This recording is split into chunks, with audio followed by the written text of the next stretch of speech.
My name is YAAANA Mazurkiewicz-Mejsarosz. I'm the founder of the Yiddish Arts and Academics Association of North America. It's with big pleasure to welcome Shuli Elisheva.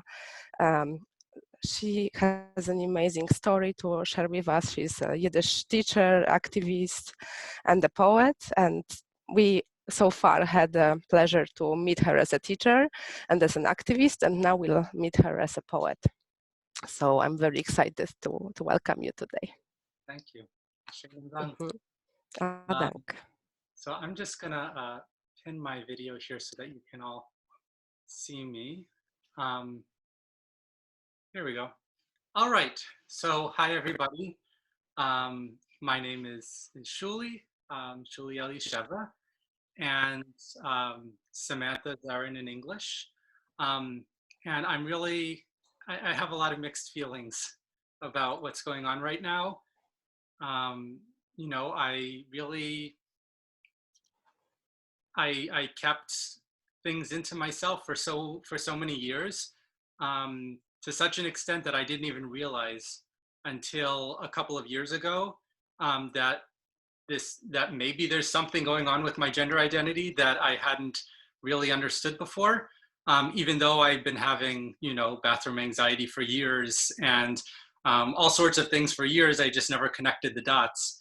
And about 2 years ago was when it first dawned on me, but I didn't really know what transgender meant. And it turns out that everything I thought I knew was actually not true. I didn't have any positive models, particularly for trans women. I knew a handful of trans men and non-binary people who identified from the male side, but it was all sort of new territory for me. And it took me 1.5 years until I really realized, after a lot of introspection and talking with my therapist and all sorts of things, that actually maybe I am transgender. Who knew? So what I did, that was the end of May last year. And at the beginning of June, I created my first social media account under the name of Shuli Elisheva, which was an opportunity for me to sort of see what it's like to be myself in the world as a woman. Nobody has to know who I am. It can be anonymous. And I used the name Shuli Elisheva. This is a tidbit that I'll share with you. Where does that name come from? I'd actually used it several months earlier when I was putting together an online class about Disney music of all things and music theory of Disney villains. And I created a fairy character as part of the slideshow presentation. I gave her the name Shuli Elisheva, and she was sort of the fairy guiding us through my presentation. And then when it came time to create my Twitter account, I thought, great, I'll use the same name. So I did. And well, let me just dive into the poetry, because I wrote something on the very first day that I created that account. So I'm going to share my screen here. And you can find this, by the way, if you go to my website. My website is creativeshuli.com. And I have a page here that is specifically for transgender poetry, and I organized it specifically for today's presentation.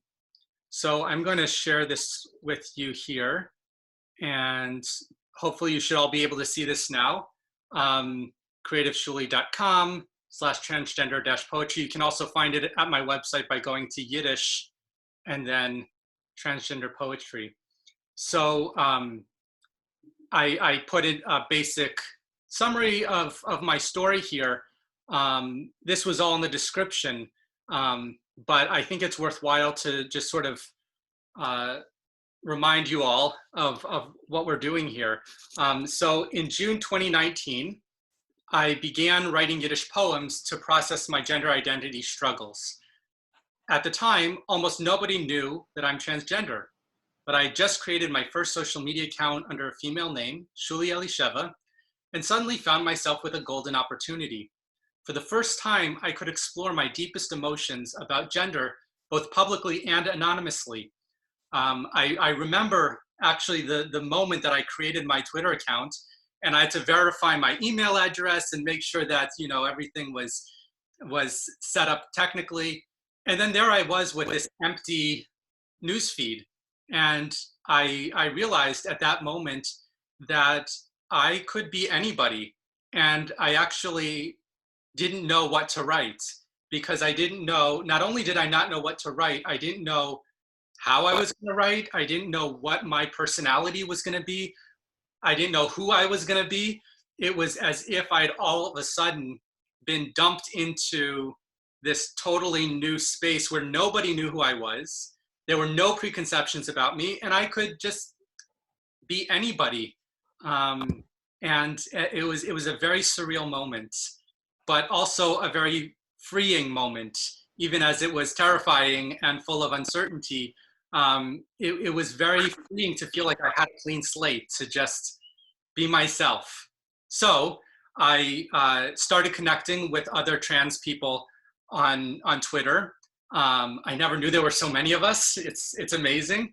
And I started writing poetry as a way of processing my gender dysphoria in general, but also more specifically, my depression, anxiety, my hope for the future, my despair, all of these related emotions and emotional issues that I had been struggling with for years. And now all of a sudden I'm struggling with actively in the context of gender dysphoria. And what I found as I was doing this is that, you post something on Twitter and then it gets buried in the feed. And so I created a blog, not for the sake of gaining followers, but simply to have one space where I put all my poems. So that way, if I'm feeling really awful one night, I can go back and read my poems, or if I just feel like looking back at things, or if somebody asks me for them, I can send them the link. But somehow my Twitter following began growing by leaps and bounds. Every time I'd post a new poem, I'd get like 50 new followers. And it really caught me by surprise because I wasn't expecting my poems to really resonate with anybody else, particularly because they were in Yiddish, although I also translated them poetically back into English. Not back in English, I wrote them first in Yiddish, then I translated them to English. And a lot of people in the trans Twitter community found a lot of meaning in them, and other Yiddishists, people who know Yiddish. And all of a sudden I ended up with, hundreds of followers, 1,000 followers. And I began to write music for my poems because I'm also a musician. And I thought, hey, since so many people are following me who don't know Yiddish, what if I record myself reading the poems? And since I'm writing these songs now, why don't I record myself singing the songs? But the problem is this voice of mine. I was still in the closet. I started my account in June, didn't come out publicly till the end of December. And around the fall was when I started to realize that I wanted to record myself reading and singing, but first of all, I didn't want to out myself to anybody who might recognize my voice. Although I didn't realize that a bunch of my friends apparently already had guessed, go figure. But more than that, I really was embarrassed by the masculinity of my voice. The one thing that comes to mind, which we're not going to hear today, but if you're curious, you can find it on YouTube. I joined a Facebook group for Orthodox women who are really into various fandoms. And so I wrote a song that was a parody of If I Were a Rich Man from Fiddler on the Roof, but it was sung by Buffy the Vampire Slayer as if wishing that maybe she had been a Time Lord like Doctor Who. And it was great, and I wanted to record it, so I recorded it, and my voice was so deep and so monotone and so masculine. So the only thing I could think of doing is I chipmunked my voice, so it sounded really high like this, but it was even squeakier than that because I used audio filters. And people asked me, why did you chipmunk this? I translated a song from Frozen 2 into Yiddish, recorded it, chipmunked it. People said, it's a great idea, but why did you chipmunk it? And I, of course, couldn't really tell people it's because I'm not really out as a trans person yet, and this is my alter identity for the moment, and I don't want you to hear my voice. But it was really hard. So I came out in December, and now everybody knows who I am. And it's taken me almost a year to get to this point where I'm comfortable actually being on camera and reading my poetry and singing it for you. So, and we'll see how I feel as this goes along. It may become uncomfortable for me, I don't know, but I appreciate this opportunity. So anyway, let's dive in. The first poem I'm gonna read for you, I actually wrote a little over 2 years ago on February 1st, 2018. So this was a few days after I first realized that I'm not cisgender and shaved off my enormous beard, although I didn't yet know what to call myself other than simply not cisgender. What I knew was that I didn't feel any connection with masculinity. I felt a lot of connection with femininity, but am I non-binary? Am I demigender? Am I gender fluid? Am I third gender? Like, am I transgender? What does that even mean? And so I sat down and I wrote this poem, mostly from a non-binary perspective, because it seemed like calling myself non-binary was the easiest thing that I could do. So I'll read it for you in Yiddish. And then after I read it to you in Yiddish, then I'll read it to you in English. So this is called Das Herz zerspalt sich auf dreien. A heart splits in three. Das Herz zerspalt sich auf dreien. Auf dreien zerspalt sich das Herz. Ein Drittel zu laufen zum Land von die Elfen. Es singt und es springt und man treibt immer weg. Ein Drittel zu fliegen zum Land von die Feies. Es finkelt und glanzt, nur man treibt immer raus. Und das Dritte, es schwebt bei einer Schmosches, nicht her, nicht dahin, und es tanzt und es glanzt, als allein, bloß für sich, weil in Land von die Elfen, man sagt, es ist eine Fee. Und in Land von die Fees, man sagt, es ist ein Elf. Und das Herz, was zerspalt sich, zerspalt sich, zerspalt sich.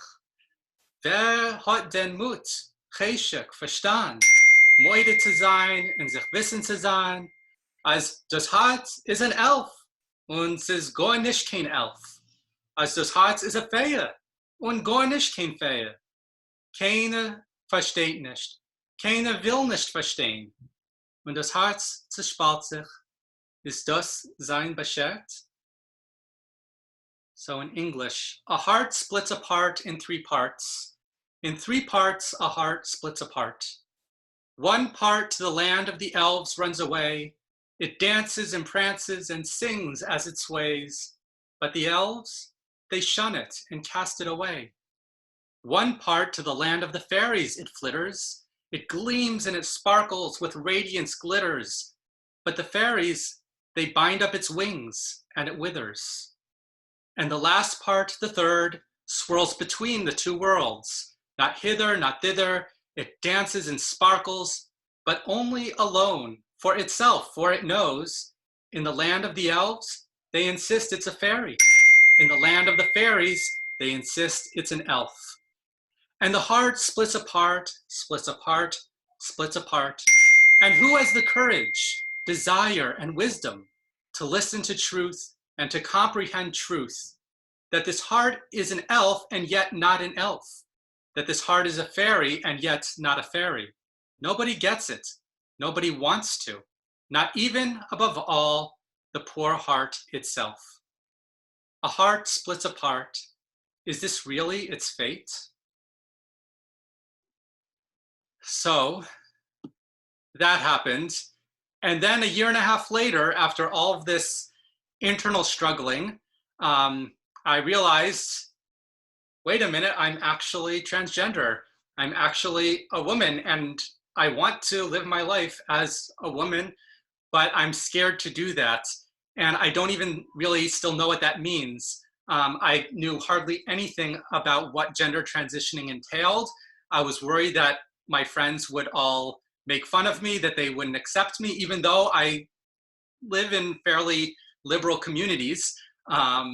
It was a very scary thing for me.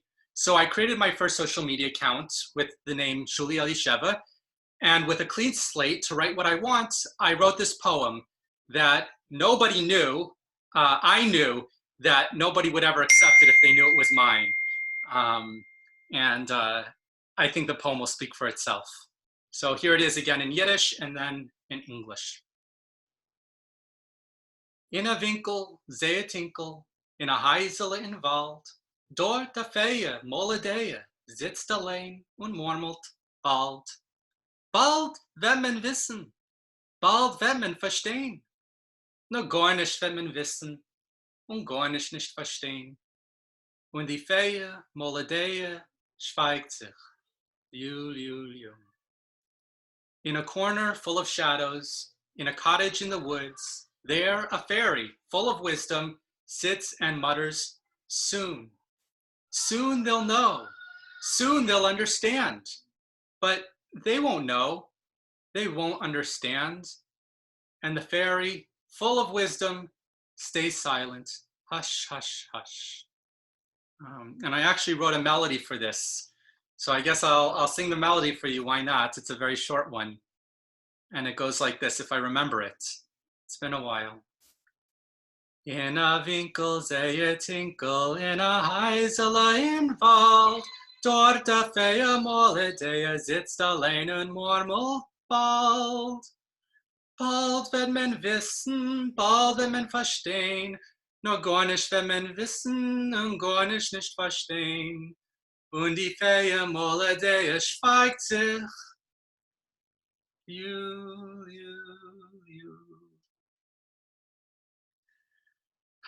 All right, so then the next day, I was pondering something that I often pondered at that time, which is the irony of transgender men and transgender women desperately hating what the other desires and desperately wanting what the other detests. It always seems so somehow, I felt guilty. That's how I felt. I felt guilty that I was so disgusted by my beard. And I actually had friends who are trans men who desperately wanted a beard. And when they finally were able to grow beards, it was amazing for them. And yet here I am, like, hiding my beard and wanting to get rid of it. And meanwhile, I have friends who are, you know, getting top surgery to remove their feminine boobs. And here why don't I have boobs, you know? Like I'm a woman, why don't I have those? And here are my friends cutting theirs off.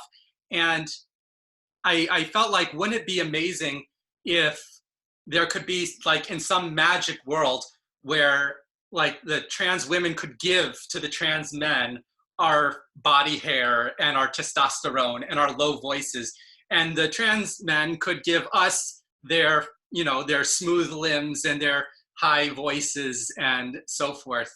Wouldn't that be something? So I wrote this poem as a series of verses. One of the challenges that I very quickly realized with Twitter is that each tweet can only be so long, but you can create a thread of tweets. And so it was great. Actually, it forced me to be as concise as I could, because I would write a verse, but then, like, the whole last line would be in the red. So then I'd have to cut things out and rewrite things and improve it. So this poem here, the first part, the second part, third part, fourth part, each of these was an individual tweet in the thread of tweets. So again, here it is in Yiddish and then in English. A man bedeckt mit Haar, azoi viel Haar, die Fies, die Hand, die Brust, der Puppig, wie ein Wald von Wildgras horig. Alle schreien, oi Gewalt, der schönste Mann in gar der Welt. Hasst es, nur es macht nicht aus. Gott sich ab, es wächst zurück. A Frau mit Glieder glatt wie Wasser, darf sich keinmal nicht rasieren. Glatte Hand und glatte Fies, glatte Berg und glatte Kinn. Alle schreien, oi Gewalt, die schönste Frau in gar der Welt. Sie hasst es, nur es macht nicht aus. Sie bangt noch Haar und es wacht gar nicht. Der Mann, sieht der glatte Frau. Glotzt und bangt und weint so. Oi, mir soll sein für glatte Glieder. Und sein Haar dabei wächst wieder. Die Frau Sie sieht dem Mann, dem Horken. Sie glotzt und bangt und weint mit Tränen. Ei, mir soll sein verhorke Glieder und kein Haar derweile wachs nicht. Plötzlich von dem Himmel fällt a Fee und sie schreit euch, halt, weint nicht, bangt nicht, werd schon still, werd ihr haben, was ihr wollt. Und mit der Flick von Kischefsteckel, hätt nur, was passiert? Der Mann, der Schommer von sein Guff, flieht raus und schwebt und wart. Der Freusne Schommer von ihr Guff, flieht raus und schwebt und wart. Und mit der Flick von Kischefsteckel, in der Manns Guff flieht die Freu. Und mit der Flick von Kischefsteckel, in der Freus Guff flieht der Mann. Sie freuen sich, die zwei Neshammes, frei von Turme, frei von Pein. Und plötzlich wecken sie sich auf. Ach, ach, Olam, sie Koshmar. All right, so now in English. A man covered in hair, so much hair, so much hair. His feet, his hands, his chest, his navel, hairy like a forest covered in weeds. And everyone shouts, oh my gosh, the most beautiful man in all the world. He hates it, but it makes no difference. He shaves and it all grows back. A woman with limbs smooth as water never ever needs to shave. Smooth arms, smooth feet, smooth cheeks, smooth chin. Everyone shouts, oh my gosh, the most beautiful woman in all the world. She hates it, but it makes no difference. She yearns for hair, but it never grows. The man looks at the hairless woman. He stares and yearns and cries, if only I had such smooth limbs. And his hair, meanwhile, continues to grow. The woman looks at the hairy man. She stares and yearns and cries, if only I had such hairy limbs. And her hair, meanwhile, doesn't grow. Suddenly, from the heavens there falls a fairy who calls out, wait, don't cry, don't yearn, and please be still. You will get what you desire. And with a flick of her magic wand, listen, listen, what will happen? The man's soul flies out of his body, it floats in the air, and it waits. The woman's soul flies out of her body, it floats in the air, and it waits. And with a flick of her magic wand, the woman flies into the man's body, and with a flick of her magic wand, the man flies into the woman's body. How they rejoice, these two souls, free from prison, free from pain. And then suddenly they wake up. Oh, it was a dream, or was it a nightmare? So the summer was, in a lot of ways, very cathartic for me. I apologize for the dinging. I'm getting lots of text messages here, but that's okay. That's the modern technology. So anyway, last June and July were very cathartic for me. It was the first time that I really had a trans community to be a part of. And I saw all these before and after photos that people were sharing. It blew my mind. Like, what, you mean that a trans woman who is born with a male body can actually look like a woman? That's possible. You know, and I started hearing about, you know, what's hormone replacement therapy and all the different surgeries and voice, you know, vocal therapy and so forth. And it gave me so much hope for the future. Part of why it took me so long to realize and accept that I was trans is because for me, to be a trans woman, that meant to be a guy in a dress, right? And I didn't feel like a guy in a dress. I felt like a woman. But how could I be a woman, right? That's like something out of a fairy tale that I could possibly be that. And I started opening up. You know, every couple of weeks I would email a few friends and say, hey, can I share a secret with you? And everybody was very, very supportive. But it's obviously a transition, right? For a lot of people, it's an adjustment. And I remember this one day in July, I was having a conversation with a friend who was having a particularly difficult time embracing the new me. Wanted to be supportive, but it's hard, right? And even though I understood on an intellectual level that yes, this is hard for everybody who knows me, it's still hard to hear that. And I was very, very upset.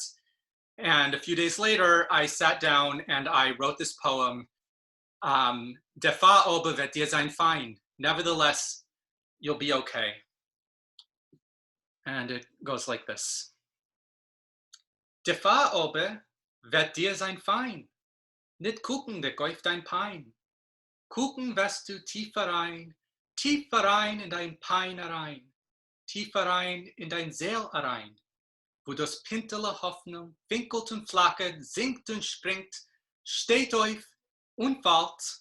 Dort wirst du wissen, wie ein Blitz auf das nahe, als dir soll's sein Wissen, wird sein fein.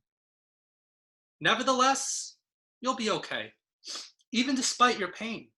For when you turn your gaze away and bury it deeply in your pain, and bury it deeply in your soul, where a spark of hope flickers and flashes, dances and prances, rises and falls, there you'll learn, like a flash from heaven, that you, it is true, will be okay. Okay, so this brings us to August, and as I often do during the summers, I went to a summer retreat called the Yiddish Woche, the Yiddish Week, where for an entire week we hang out in the Catskills and we read and we speak Yiddish. The only rule is that we only speak Yiddish. It's for people of all ages. So this was actually the second time that I brought my son with us. Actually, with me, just the two of us went together. It was a special, at the time, father-son thing, and it was. And I reached out to the organizers because when I went to fill out the application, they asked for pronouns, right? And at the time, I was still in the closet, and it left me in a very difficult situation because on one hand, I know that it's meant to be very supportive of the non-cisgender community, that we should all announce our pronouns and put them on pins and put them on name tags and put them in our email and put them in our Twitter bios. And it's true. And it's absolutely an amazing thing when we do that for the people who are already out, right, as themselves. But for those of us who are in the closet, I basically had two choices. One choice is I could say what my pronouns are, she, her, hers, wear the pin and out myself before I was ready to do so. I really was not ready to out myself. I was so far from ready to out myself. Or I could wear a he, him, his pin and announce to the world, hey, everybody, I am a man. And since we're very open here and we want to know pronouns, I'm telling you, my pronouns are he, him, his, right? And I definitely couldn't do that.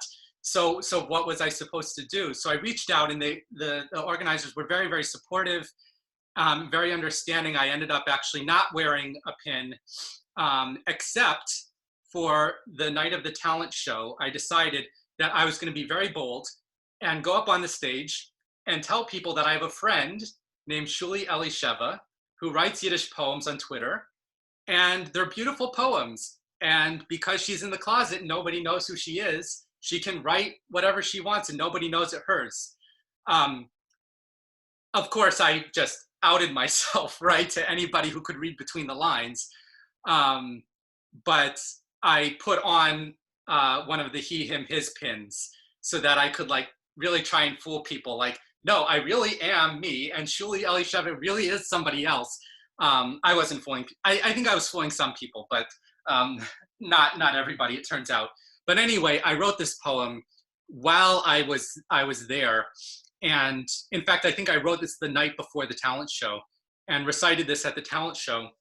And it was a very awkward thing to do because it's a dialogue, but also because there I was on a stage announcing in a poem, I'm transgender, but I didn't want to tell people, hey, I'm transgender. So it was a very weird thing. Anyway, here it is in Yiddish and then in English. So this is a dialogue, as it were.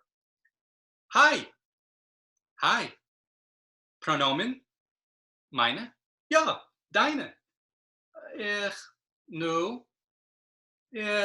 Was schweigst du? Ich. Ja, bist cis. Nu. Sei ein Mensch. Ich. Alliier sich. Sei der Herzdick. Ich. Was? Bist transphobisch? Fein, fein. Ich bin trans, nur Besitz behalten, nur männisch behalten, dank dir und dein Derech Eretz und Stitz. Hi, hello. Pronouns? Mine? Yeah, yours. Well, why aren't you answering? You're cisgender, I get it, but, you know, step up. Be an ally, show some respect. You're being transphobic. All right, fine. I'm transgender, but I'm still in the closet. Well, I guess I'm not in the closet anymore, thanks to you and your respect and support. Wow. So, yeah, a lot of really complicated emotions. It's really hard to be transgender, and it is really hard to be in the closet. You know, I was in the closet my whole life, but I didn't realize it until I was already in my 30s.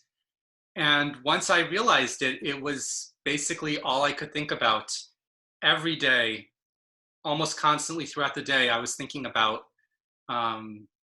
this. I'm just looking at the chat box here, and somebody says, that was a really beautiful, brave moment at the Talantarnia. This was somebody who was there at the Talantarnia that year. Lied hast du gelernt auf der Bühne in der Talantarnia? Ja, ich habe das gelernt auf der Bühne beim Talantarnia. Yeah. Anyway, I'll answer questions at the end. I see that there are already some questions here, and I'll talk about it more. But anyway, so the summer ended, and during the summer, I began experimenting with some more or less innocuous things like wearing women's tanks underneath my shirt, or wearing a woman's polo shirt that, unless you know that the buttons go on the other side, you're not going to notice that I'm wearing a women's shirt. Towards the end of the summer, actually earlier in the summer, I started wearing a BB cream on my face. It's a foundation, sunscreen, anti-aging, sort of all things in one. And, you know, things that I knew I was doing, but other people didn't. And in the fall, I tried to go clothing shopping for the first time, which was a total disaster because I was so embarrassed to be seen in the women's section looking at women's clothes. I picked a few things out, but then I carried them all across the store to the men's changing rooms, but then I couldn't find the men's changing rooms. And it was really, really difficult. And at this time when I was starting to feel a lot of hope for the future, I was also feeling a lot of hopelessness, that there was such a learning curve, right? You know, and I almost feel in a totally non-judgmental way, you know, the challenges faced by trans women and trans men are very different. And one of the challenges faced by trans women like me is that women's clothing is so complicated. There's so much of it, right? And color schemes are so complicated. Makeup is so complicated. Hair is so complicated. How do I do all of these things? And I know not all trans women want to do all of these things, but for me, these were all very important to me. And it was totally overwhelming. I had no idea anything to do.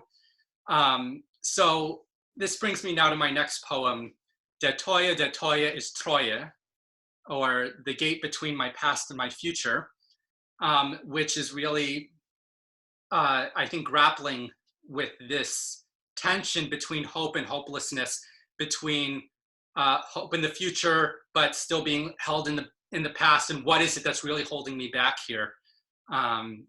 So Here's what I wrote. In Wald steht a Moje, in Moje a Toje. Der Toje bleibt immer vermacht. Der Wald ist mein Leben, auf ein Seite mein Uwe, auf jene mein Future, und der Toje is Treue.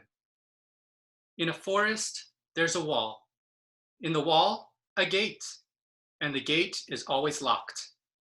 The forest is my life. On one side, my past, the other, my future, and the gate is depression. I actually recorded this with my own speaking voice. This was the first time that I built up the courage to post my own speaking voice on Twitter. And I acknowledged that it was a huge step for me to do that. I was terrified that somebody would recognize me, or that people would just see this, Twitter account, Shuli Elisheva, with a woman's picture, but a man's voice. But I did it. I recorded it, I posted on Twitter, and people complimented my voice, but it's always hard to tell in the trans community. People want to be supportive. How do you know if they're really telling you the truth? Anyway, I shouldn't get into that, but I have a very deep love of fantasy literature. And so in my poems, you may have noticed fairies and elves, forests appear a lot, forest scenes. During the week between Rosh Hashanah and Yom Kippur, it was October 3rd, I wrote my poems. Generally, I would write them in one day. Sometimes it took me a few days. But the period between Rosh Hashanah and Yom Kippur is a period of time when many Jews are thinking a lot about failures of ours, things we've done wrong, also things that we should have done that we didn't do, things we should have done but we're afraid to do. And so I was thinking also about problems in my life that really aren't my fault. Depression causes so many difficulties in my life. My anxiety causes so many difficulties, my gender dysphoria, right? Like all of this feels like it's out of my control. So how can I blame myself when those things get in the way of me living my life? And yet, like, I should be able to step up, right? And live my life despite those things. So anyway, I wrote this poem. I also set music to it. And the music has a reference to the High Holiday nusach, the melodies that are traditionally used in Ashkenazi synagogues for chanting the prayers of repentance on Rosh Hashanah and Yom Kippur. So I'll sing this for you actually because maybe some of you will pick up on that. I'm also, my degree is in musicology and I'm a music theorist and a composer, so I like throwing in these musical references. But anyway, so here it is. I've never sung this before actually, now that I think about it. So this will be the first time that I'm singing it, even to myself, but hopefully I can remember it. So it goes like this, I think. Sie pottet mein Zeit, sie pottet mein Zeit, sie pottet und pottet und pottet mein Zeit. Will ich arbeiten, los sie nicht. Will ich lernen, los sie nicht.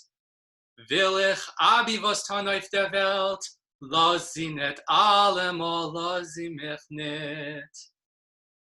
Ich bin nicht Feuer, ich bin nicht Feuer. Es ist doch nicht mein Schuld.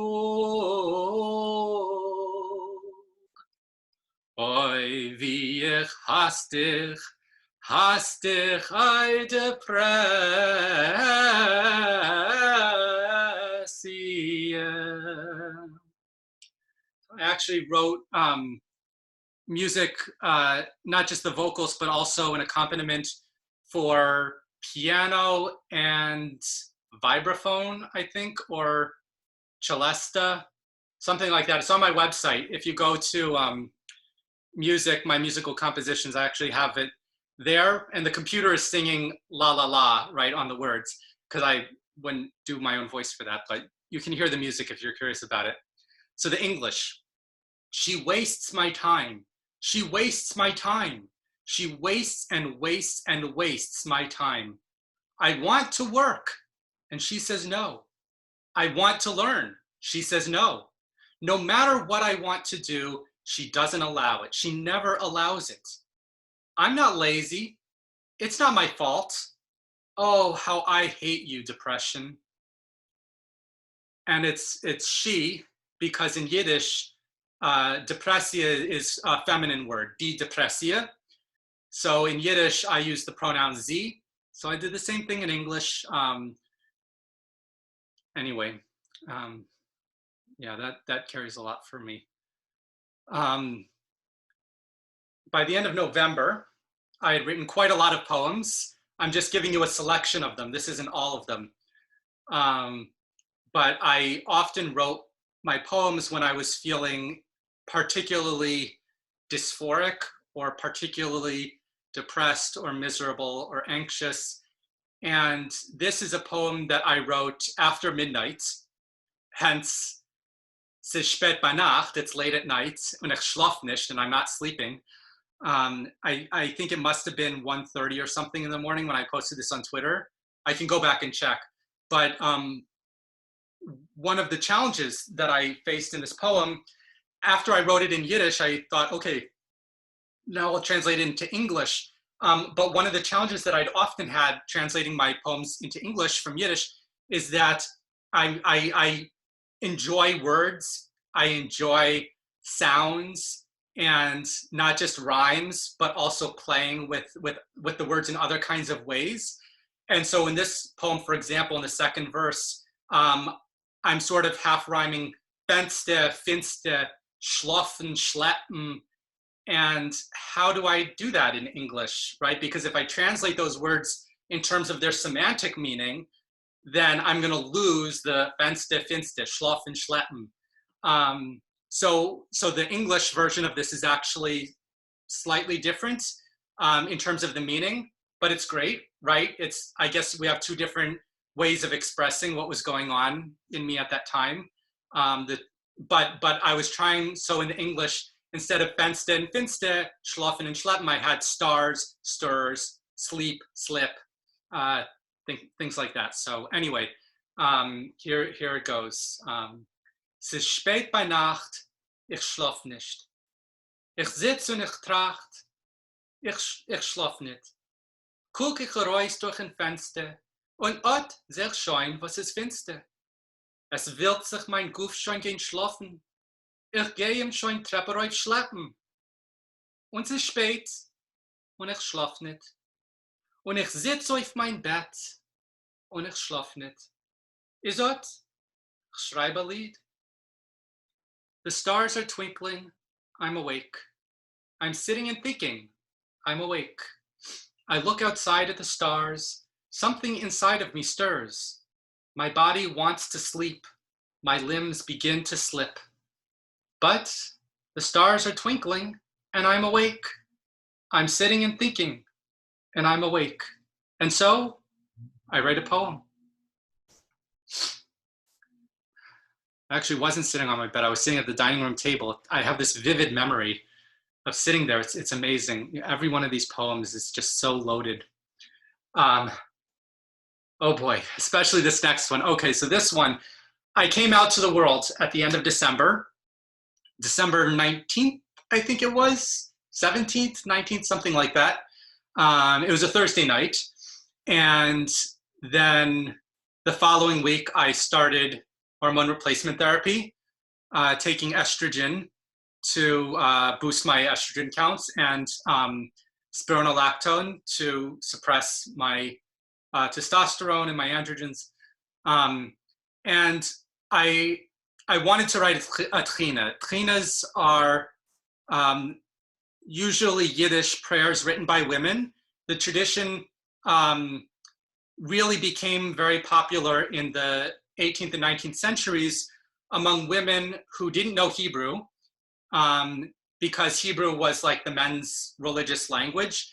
And so when their husbands would go off to synagogue to pray in Hebrew, the women would stay at home and they would come up with their own prayers in Yiddish, which was the language that they knew, called tchinas.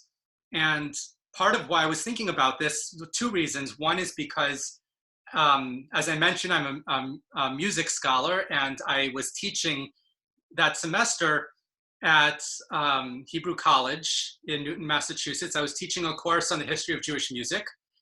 And it's a course that's often taught, and I was given a syllabus. I was told, you know, you don't have to follow the syllabus, but here's sort of a general framework. And I looked at the syllabus, and of course it was all stuff about men. And so one of the ways that I was able to, I don't want to say inject women, that sounds too bad. But I really wanted to be inclusive of women, because women's history is also valid and also fascinating and important. And so one of the ways I did that was I had a class on trinas, and we read a bunch of trinas that had been written by women. And so I thought, hey, maybe I'll write one myself. The other reason is because I had just finished reading Abby Stein's memoir, Becoming Eve, which had just been released in November. I had been looking forward to it for months. And it finally came out, and I read it. And and for those of you who aren't familiar with Abby Stein's story, she grew up Hasidic, and eventually came out as a transgender woman and left the Hasidic community. And one of the things that really stuck with me from her story was that when she was, I think, 11 or 12 or something, she wrote her own trina, praying to God that she would wake up in the morning as a girl and not as a boy. And that just, and every night she would recite it to herself. Nobody knew, but she recited it so often that she could still remember it word for word. And I thought, I should write a trina. I should recite it every night. So I wrote a trina. I don't recite it every night, but I wrote my trina. And part of the you know, I'm a very religious person. I really connected with Abby Stein's story for that reason. You know, I'm an observant Jew. I don't eat at non-kosher restaurants. I'm strictly observant of Shabbos. There was a time in my life when I davened 3 times every day. I wore tzitzit and tefillin, and I sort of stopped doing that more as I was struggling more actively with my gender. But as I began to ponder the idea of transitioning, I was really, you know, it's hard for me, right? Because Jewish law is important to me, and our biblical tradition is important to me. And so how do I deal with all of this? And I actually am very comfortable with my gender transition. I have come to understand biblical verses and Jewish laws and traditions in ways that are different from how I guess the Bible thumpers have made it out to be. And Abby Stein really helped me a lot with that, because she published a source sheet with sources from Jewish history about gender identity. And I found some really amazing sources in there. For example, that some Hasidic master apparently wrote that Isaac was born with a female soul. And it wasn't until after the binding, the Akedah, that Isaac received a male soul. Like, who knew, right? And the story about Dinah, the daughter of Leah, that she was originally, when in the womb, she was a boy, but Leah prayed to God for a girl. And so God changed Dinah's sex while she was still in the womb, right? Like wow, and that's in the Talmud, right? That's not some obscure thing, right? So in this trina, this prayer, I reference these sources because that's what I was grappling with, and to a certain extent still am grappling with in my own personal journey as a religious Jew who is also a transgender woman. So here it is, written on the night that I began hormone replacement therapy. Heilike Beshefe, Hos beschaffen Yitzchak. Let me start over. Heilike Beshefe, Hos beschaffen Yitzchak Avinu mit a männlichen Guf und a weiblichen Seel. Hos beschaffen Dinah bas Leah Imenu als a Mannsbild und getäuscht ihr Min in der Scheuß. Und mich hast du euch beschaffen Hab ich denn wie Yitzchak am männlichen Guf mit der weiblichen Seel? Hast mich beschaffen aus der Freude, fahre mich verwandeln in einen Mann, und vergessen, mir das zu sagen? Helf mir, Beschaffe von Yitzchak und Dina und Anja Kotten, zu verstehen, wer, wir soll und für was ich bin. Der Wissenschaft ist nicht genug. Holy Creator, you created Isaac our father with a male body and a female soul. You created Dinah, the daughter of Leah our mother, as a male, but changed her sex while she was still in the womb. And you created me. Do I then, like Isaac, have a male body and a female soul? Did you make me a girl before turning me into a boy, but forget to tell me about this change? Help me, creator of Isaac, of Dinah, and of my humble self, to understand who, how, and why I am. Science isn't enough. And if you go to my website here, the source is Rabbi Yechiel Michal von Zlotchev, who had this idea about Isaac being born with a female soul and later receiving a male soul. The source from the Talmud Bavli about Dinah Bas Leah. So I came out and I mostly stopped writing poetry. I started writing a lot more music. The poetry had been a way for me to express my female identity and my female self, my authentic self, at a time when I couldn't be myself openly. Once I came out, okay, I'm out, right? People know who I am.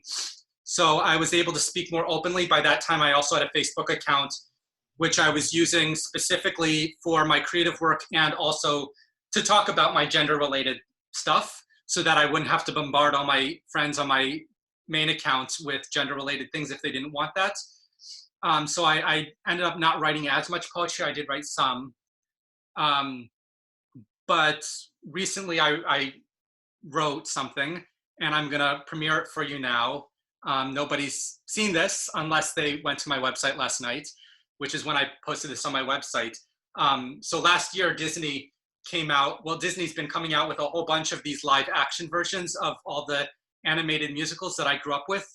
And although a lot of people like to hate them, I think they're amazing and add so much to the originals. And when I saw Aladdin, those of you who have not seen the live action Aladdin, I highly recommend it, particularly for the music. The music is, it's not just that they added new songs that weren't in the 1990s version, but they completely reorchestrated everything and they restructured everything and added different orchestral instruments and different rhythms and different musicals. It's like, it's amazing how they completely recreated the whole sound world. But anyway, the most noticeable difference that people notice is that Alan Menken and a couple of his colleagues wrote 2 new songs for Princess Jasmine, who becomes this feminist icon. In the original, she didn't have any songs except for the duet with Aladdin, which was a love song, because of course, if the woman's gonna sing, it's gonna be a love song, right? So she sings the song Speechless, which is basically a response to the patriarchy represented by Jafar, telling her women should be seen and not heard. You'll be better off if you just be silent. And so then she sings about how she's not gonna be silent, she's not gonna be speechless. And I couldn't help but hear this song from a transgender perspective, as I hear so many Disney songs from a transgender perspective, whether it's from Moana or from Frozen. Oh my God, Frozen 2. I just wrote on Twitter today about how you could just tweak a couple of things and all of a sudden Elsa's transgender and the whole thing is, anyways. So this song I really connected with because I realized that I am starting in a very small way to feel the effects of the patriarchy silencing women as I start to live my life as a woman. But as a transgender woman who was always afraid to record my poems, to let people hear my voice, I was making myself speechless. Not because I didn't want to have my voice heard, but because of my dysphoria with my voice. And so I rewrote the song in Yiddish about dysphoria, silencing my voice, but me saying to my dysphoria, no, you cannot keep me silent. You can try, but hineni, I am here.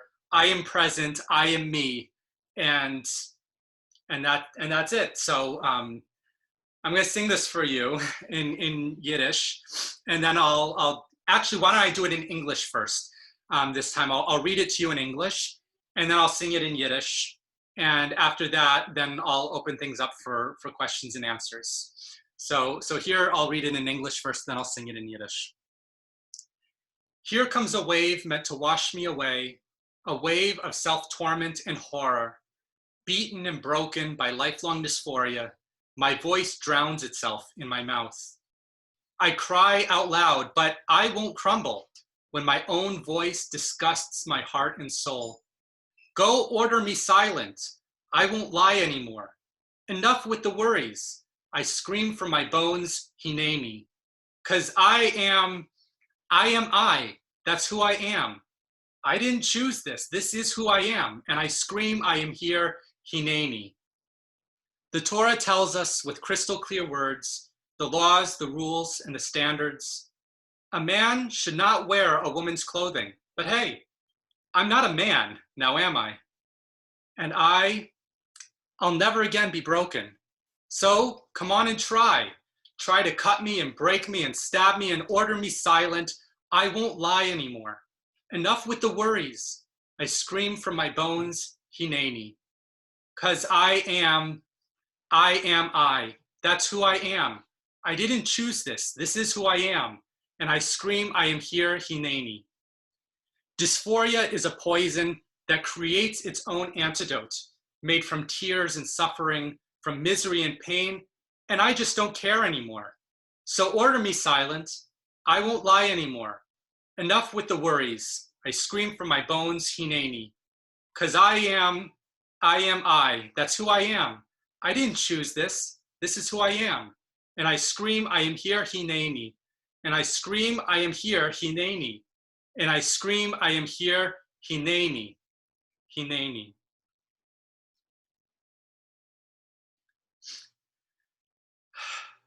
And I'm going to sing it starting very low because it gets high. And I really wish that my voice were higher, but hineni. This is my voice. Here I am. Skum mir an kegen, a gwaldige chwalje, von selbstagnes nefischen Gräuel.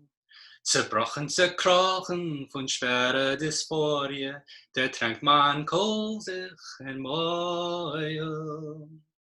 Ich wein auf a Kohl, nor ich will nicht zerbrechen.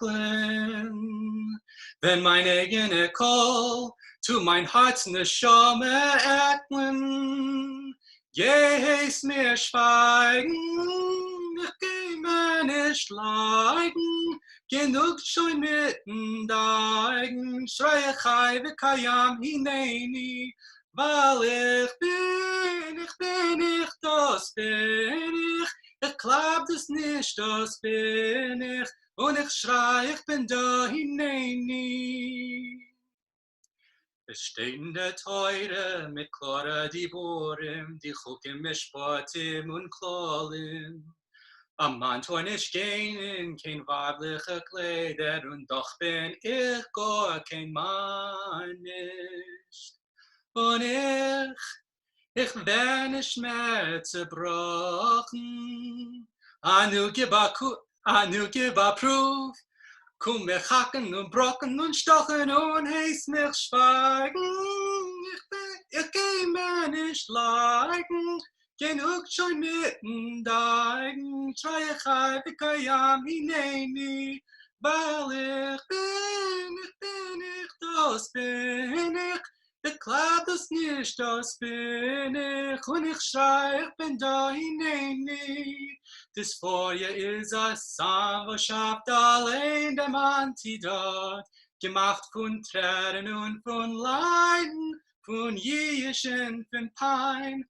Und es sah mir gar nicht mehr, so heißt mir schweigen. ich geh meine Stein, genug scheu mittenlein, schrei ich ein, kayam, hineni,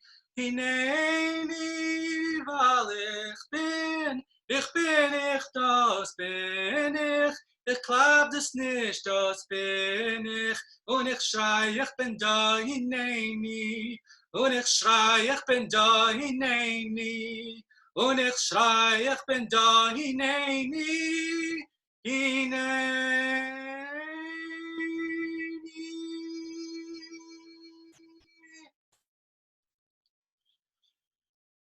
Okay, so that's that. And of course, my journey is a lot more than that. But I'm going to stop my screen share now. You can find this again all at creativeshuli.com by going to Yiddish, Transgender Poetry. But I'm going to stop this so that I can actually look at all of you. And I'm happy to take questions and answers now. So I'm going to go to the chat box. And I appreciate all the kind words about my poetry. Okay, from Chana Weiss. My question, what is Shuli's religious background? How did that impact coming out? Sounds like she was around a liberal community and religion was less of a factor. I remember her mentioning her partner was a rabbi.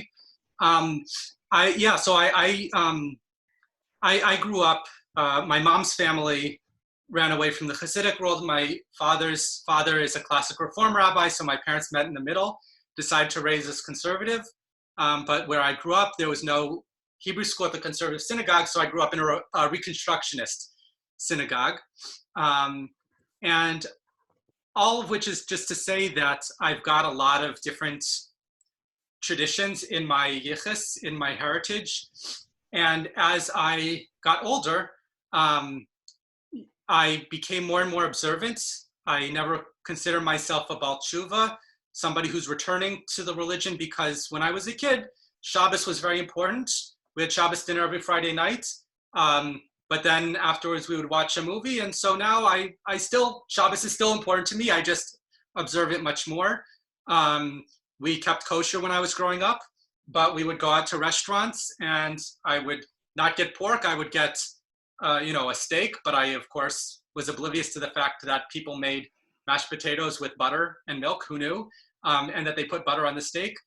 So now kashrut is still important to me, but I just observe it more. So it's, and I went to yeshivas, and as I mentioned, there was a time when I was davening 3 times every day. I was wearing tzitzis. It's very important to me. And I've actually written on Twitter, sort of going through a lot of my concerns with various issues, in terms of, okay, cross-dressing. Am I really cross-dressing? No, I'm not, because I'm not a man dressing as a woman. I am a woman dressing as a woman. And here's this verse from the Torah telling me, like, Dafka, I should transition, right? Because I'm a woman now. So why am I wearing men's clothing? I should transition, right? And all the stuff about, destroying one's beard. You can't imagine my excitement when I got my Bella Bee a couple days ago. It's this device like a coil that allowed me to actually yank out most of the hair from around my mouth, because I can't do electrolysis now because of the pandemic, which is earth-shattering for me that I can't still do electrolysis. But anyway, like, how do I justify that when the tradition says don't shave your face?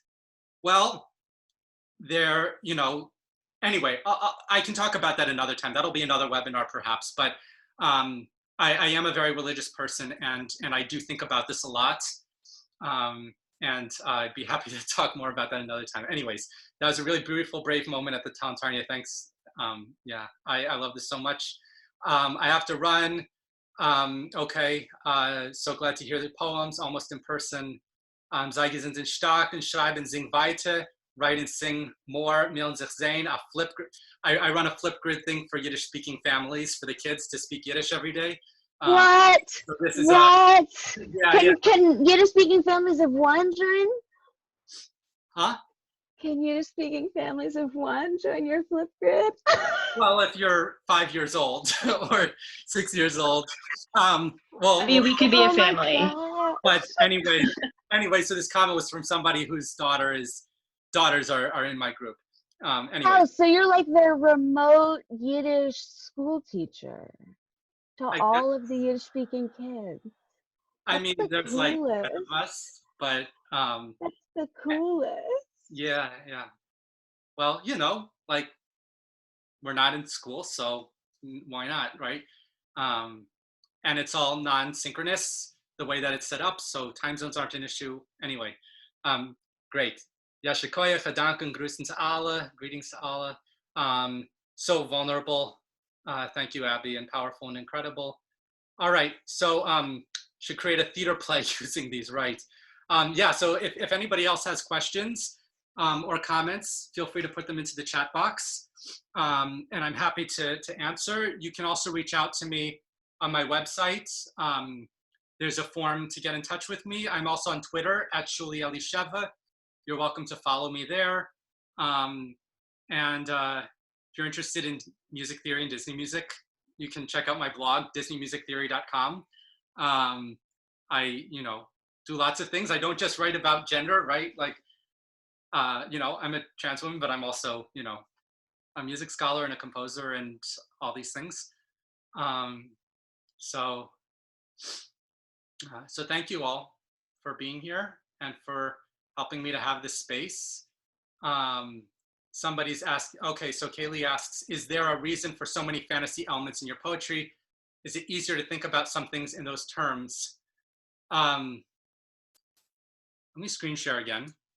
I'm gonna go back to my website and show you this picture of this fairy here, which I created as my profile picture for my Twitter account when I first created the Shuli Elisheva account. A fairy because I felt like I was some magical thing that people don't really believe exists. I felt very small. At the same time, I felt absolutely gigantic in my body, so much body dysphoria, even though I'm actually a pretty skinny person. But fairies are very tiny, and then sitting and dreaming, looking into the stars in a forest. So there was a lot of symbolism in that for me. I really began to identify with fairies, but I also am, just in general, I love fantasy stuff. A lot of my music, I tend to write fantasy music, like the sort of music you would hear in a fantasy movie. And I really like the literature I enjoy reading is fantasy. I have a particular interest in Yiddish fantasy and sci-fi.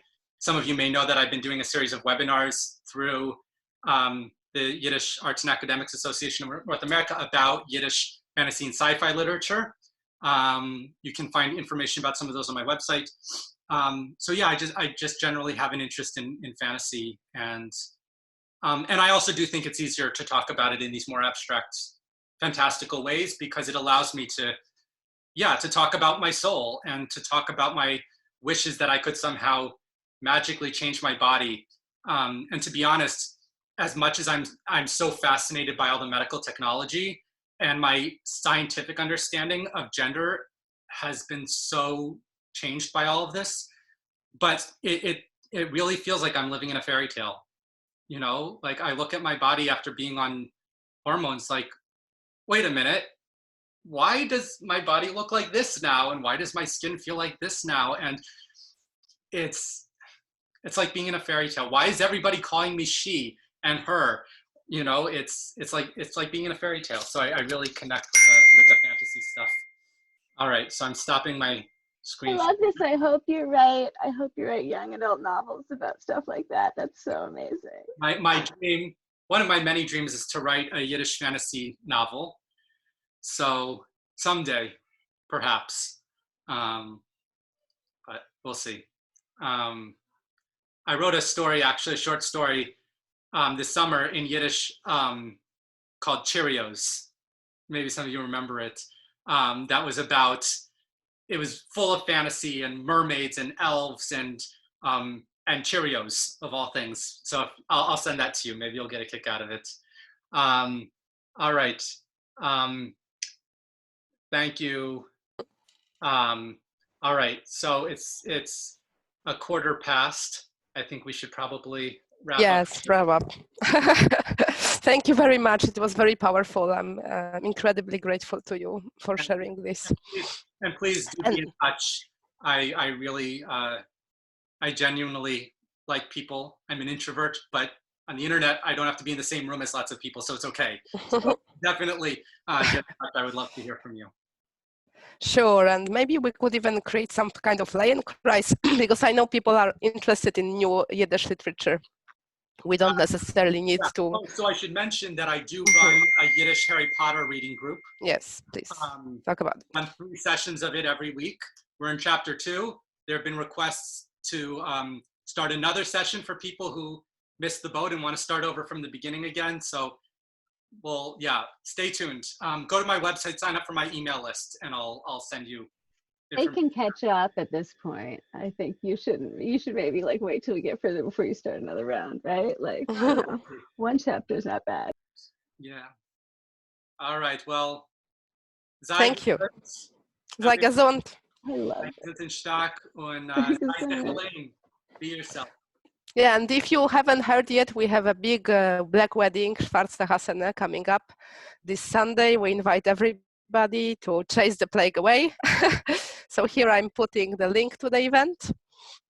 If you would like to come, it will be in Yiddish, and not to disturb the Yiddish narration, we will have translation into English on a shared screen.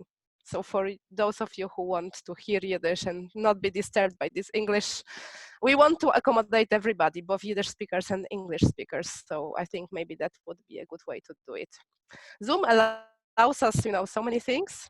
I think we should not just complain how ausgesund we are, but also embrace the new opportunities that come to us and, you know, to fans of Yiddish, just like the event today.